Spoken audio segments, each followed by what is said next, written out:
আসসালামু আলাইকুম। আমি তহমিনা লাইফস্টাইলে সবাইকে জানাই আবার একটা নতুন ব্লগের স্বাগত। আশা করি যে যেখান থেকে আমার ভিডিওটা আল্লাহর অশেষ রহমতে সবাই ভালো আছে। আলহামদুলিল্লাহ আমিও ভালো আছি। আজকে একটা ব্লগ ভিডিও নিয়ে আসলাম। আজকের ব্লগ ভিডিও আমি কি করলাম সেটা আপনাদের সাথে শেয়ার করব। আজকে যেহেতু আমার বাসায় আমার শ্বশুর শাশুড়ি দুজনে এসে তাদেরকে আমি কিভাবে প্রথম দিন আয়োজন করে খাওয়ালাম সেটাই সম্পূর্ণ ভিডিওতে শেয়ার করলাম। আশা করি ভিডিওটা ভালো লাগবে, আর ভালো লাগলে অবশ্যই আমার চ্যানেলটাকে একটা লাইক সাবস্ক্রাইব করে দেবেন। দেখতে থাকুন। চলুন আমি কি করলাম শ্বশুর শাশুড়ির জন্য আজ সারাদিনের আয়োজন।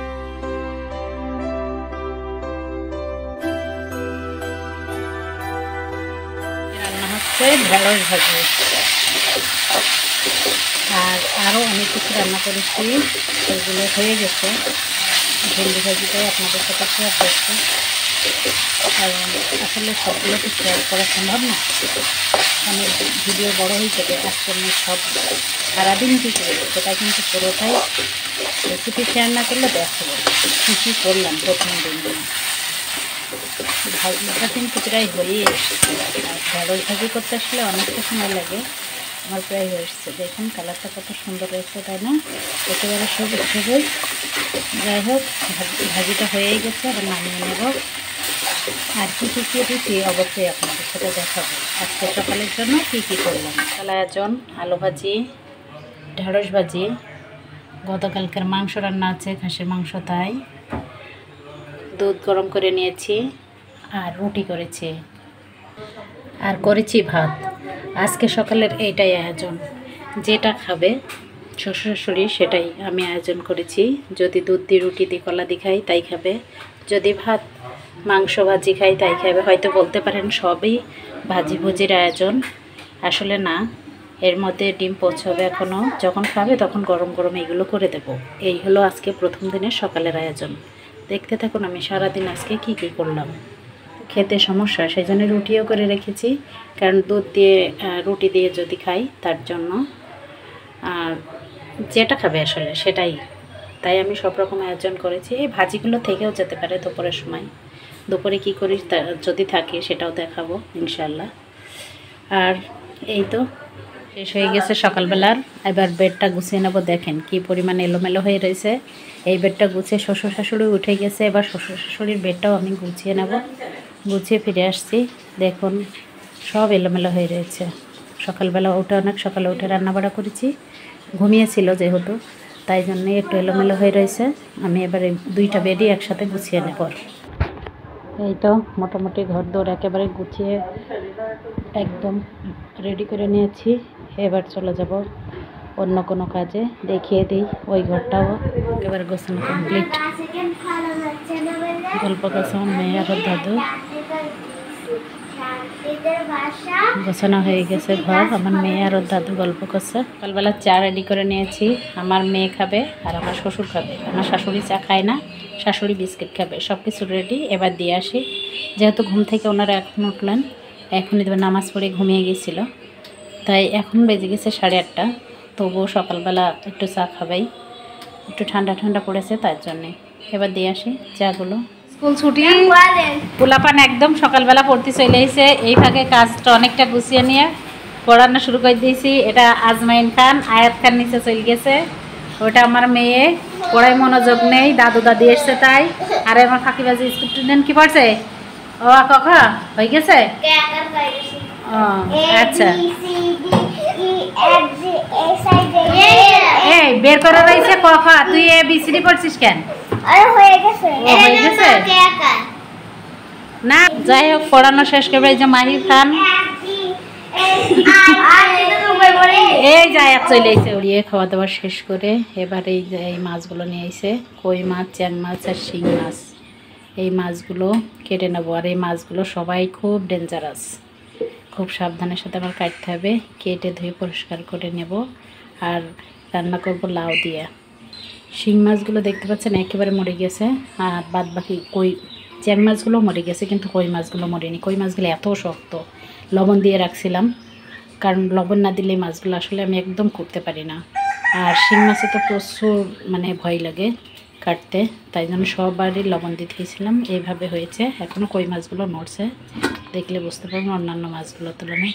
যাই হোক, কেটে কুটে রেডি করে নিয়ে আসি। তারপরে দেখি কিছুটা লাউ দিয়ে রান্না করব আর কিছুটা শুধু ঝোল করব।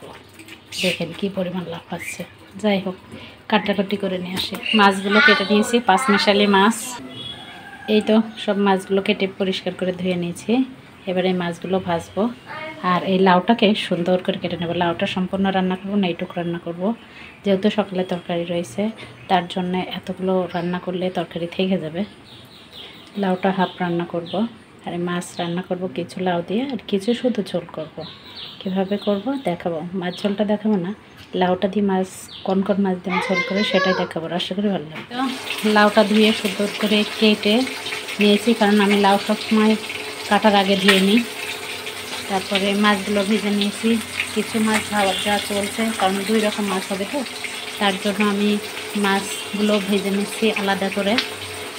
একসাথে ভেজে নিচ্ছি মাছগুলো, কারণ আলাদা আলাদাভাবে রান্না হবে। কিছুটা লাউ দিয়ে হবে আর কিছুটা শুধু ঝোল হবে। প্রায় আমার মাছগুলো ভাজা হয়ে গেছে। কারণ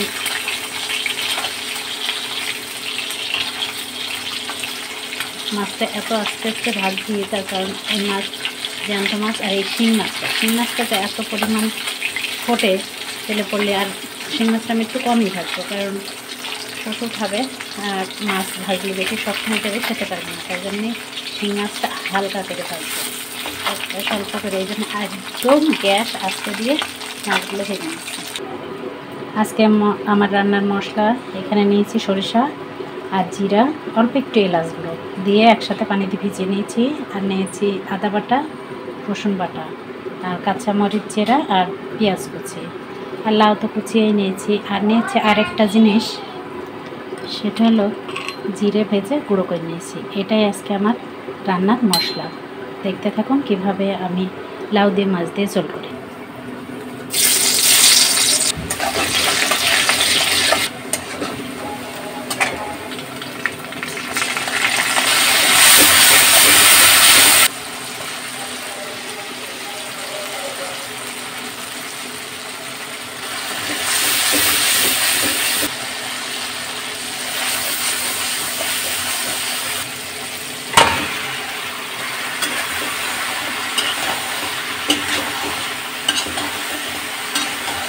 ভালো করে মশলাটা কষিয়ে নিয়েছি। প্রথমে লাউগুলো দিয়ে এবার সুন্দর করে মশলার সাথে মিশিয়ে নিয়ে তারপরে ঢাকনা দিয়ে ঢেকে লাউ দিয়ে পানি হতে দেবো।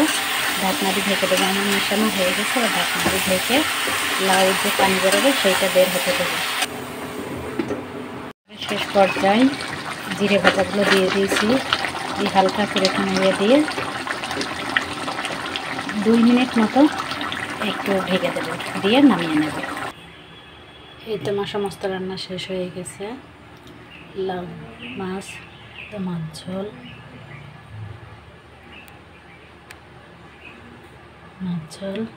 সকালে রয়েছে ভেন্ডি ভাজি, শশা, আলু ভাজি রয়েছে।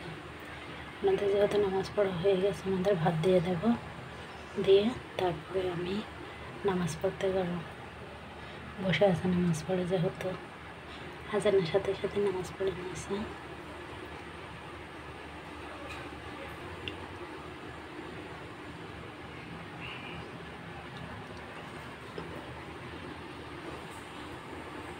সন্ধ্যাবেলার নাস্তা রেডি করে নিলাম। রং চা, ড্রাগন, ছেলের জন্য দুধ চা আর এটাই ক্রিম পাউরুটি।